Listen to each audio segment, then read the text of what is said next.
Kisah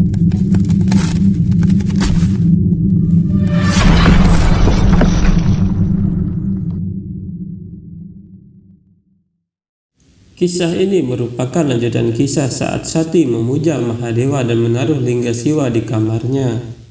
Dewi Lasmi berkata Ratu Prastuti menyembunyikan ketertarikan Sati kepada Siwa untuk waktu yang lama. Tapi pengaruh pengabdian tidak dapat disembunyikan lama. Dan suatu hari terjadi sesuatu dengan Sati. Daksa mengetahui bahwa Sati memuja Mahadewa sehingga Daksa menjadi murka dan memarahi Sati. Daksa mencoba membuang Siwalingga tapi dia tidak mampu mengangkatnya. Melihat itu Sati mengangkat Siwalingga dengan mudah sambil berkata, tidak ada yang bisa membawanya kemanapun tanpa keinginannya. Juga tidak ada yang bisa memindahkannya. Dia bisa digerakkan hanya dengan cinta dan pengabdian. Aku tidak ingin membuatmu tidak bahagia ayah. Itu sebabnya aku membawanya hari ini. Tapi aku tidak akan berhenti memujanya ayah. Sati kemudian pergi membawa Siwalingga. Dewa Wisnu berkata, suatu hari banyak orang suci, resi dan sarjana terpelajar berkumpul di Praya. Dewa Siwa sendiri menghormati orang suci, maka Dewa Brahma dan Siwa juga datang ke sana. Catur Kumar berkata, tidak ada yang lebih hebat darimu untuk memulai prosesnya Mahadewa. Mohon terima permintaan kami. Kami ingin memperoleh pengetahuan yang dapat kamu berikan kepada kami, Prabu. Mahadewa berkata, tidak ada yang lebih besar di dunia ini selain pengetahuan. Pengetahuan membantu dalam menciptakan masyarakat yang unggul. Percuma mencarinya di luar. Pengetahuan sejati selalu ada di dalam diri sendiri. Harap fokus pada meditasi, kalian pasti akan mencapai pengetahuan. Saat itu Daksa juga hadir di sana dan semua orang berdiri menyambut kedatangan Daksa. Tapi Mahadewa tetap duduk dalam meditasinya. Melihat itu Daksa menjadi marah dan berpikir semua orang berdiri untuk menyambutku, tapi orang kasar ini tetap duduk dan mempermalukanku. Daksa bersujud pada Dewa Brahma sambil berkata salam ayah. Melihat Mahadewa yang tetap duduk, Daksa menjadi marah dan berkata, para dewa, resi, hantu, brahmana, semua makhluk di planet ini menundukkan kepala kepadaku. Mereka membungkuk dalam penghormatan, tapi dia gelandangan yang hidup di antara hantu dan roh ini duduk seolah-olah dia adalah orang paling bijaksana di planet ini. Kenapa dia tidak sujud padaku? Semua yang hadir terkejut mendengarnya dan Resi Kasyapa berkata, tenang Prajapati Daksa. Prabu Mahadewa, dia dalam meditasi yang mendalam. Aku harap dia tidak terganggu. Daksa berkata, Maharesi, seseorang yang tidak bisa menghormati penguasa makhluk, apa nilai meditasinya? Bagaimana konsentrasinya menjadi penting? Dia tinggal di kuburan dan berani duduk tanpa malu di depanku. Hanya ada satu alasan di baliknya, yaitu dia tidak berbudi luhur. Resi Kasyapa berpikir, dia yang merupakan inti dari kitab suci, ini sangat memalukan baginya. Resi Narada berpikir, dia yang menciptakan alam semesta. Prajapati Daksa bersikap kasar padanya. Jika Dewa Siwa bangun dari meditasinya, konsekuensinya akan buruk. Nandi berpikir, Prajapati Daksa sangat bodoh, dia menghina Tuanku. Aku merasa ingin segera mengakhiri egonya. Daksa berkata dia penuh dengan ego dan kesombongan. Itu sebabnya sebagai penguasa makhluk dan penjaga kebajikan aku harus menghukumnya. Untuk kesombongan ini, Dewa Brahma berkata, apa yang kamu katakan Daksa? Saat berbicara dengan Dewa Siwa, kamu seharusnya menahan diri untuk tidak menggunakan kata-kata kasar seperti itu. Kamu harusnya sudah berpikir tentang apa yang benar dan salah. Daksa berkata, tidak ayah. Rasa tidak hormat terhadap lingkaran seperti itu tidak bisa dimaafkan. Gelandangan berlumuran abu itu telah menghinaku. Aku akan mengikuti tugasku sekarang. Siwa, aku akan mengutukmu. Selamanya kamu akan dikeluarkan dari semua ritual. Dalam ritual apapun yang dilakukan oleh para dewa, kamu tidak akan mendapatkan bagianmu. Musagji berkata, Dewa Siwa dikutuk untuk dikeluarkan dari semua ritual. Ganesha berkata, ya Musagji, kemarahan membuat orang lupa diri. Seperti ketika seseorang kesal, mereka tidak ingin berpartisipasi dalam sesuatu yang baik. Seperti istri Brahmana Sastri yang enggan mendengarkan cerita Dewi. Tetapi kebaikan dalam tugas yang menguntungkan menarik orang ke sana. Secara tidak sadar istri Sastri berkata, Apa yang terjadi selanjutnya? Sastri terkejut karena istrinya ada di luar dan istrinya ingin pergi dari sana karena ketahuan. Dewi Lasmi berkata, "Saudari, masuklah."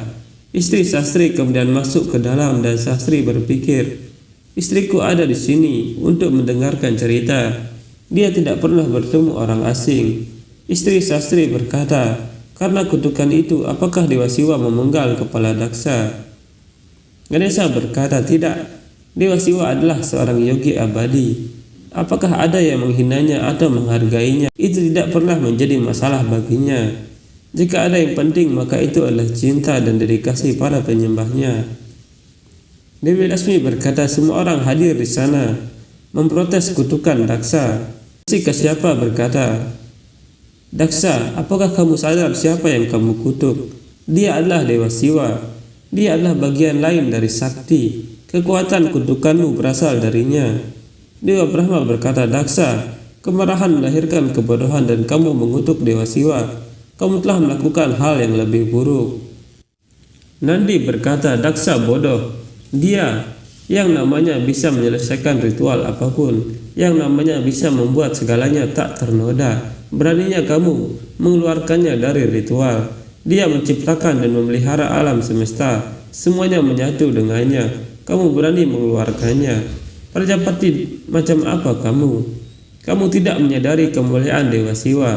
Daksa berkata, "Kamu hanya bicara, hewan tak berguna. Kamu sama seperti Tuhanmu. Kalian semua kasar. Hari ini aku akan menghukummu karena kesombonganmu.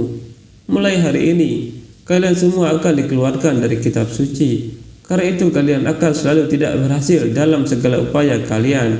Ini kutukanku." Dewi Lasmi berkata, "Balas dendam tidak berhubungan dengan Dewa Siwa. Dia berada di luar penghargaan dan penghinaan. Tetapi mereka yang berbakti kepada Dewa Siwa tidak tahan dengan penghinaannya." Dalam kemarahan, Daksa menghina pemuja dan kendaraan kesayangan Dewa Siwa, Nandi. Nandi berkata, "Kamu sangat sombong meskipun menjadi putra Dewa Brahma. Kamu telah membuktikan, Daksa, bahwa kebijaksanaanmu tidak ada apa-apanya.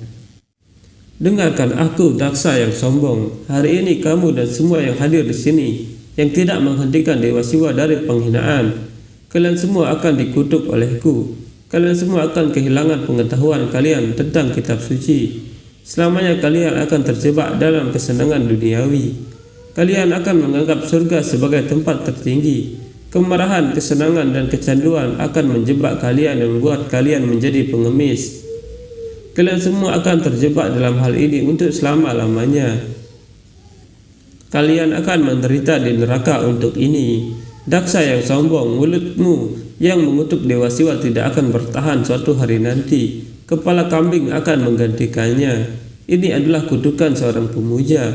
Daksa tertawa dan berkata, "Ayam jantan tidak menyebabkan matahari terbit.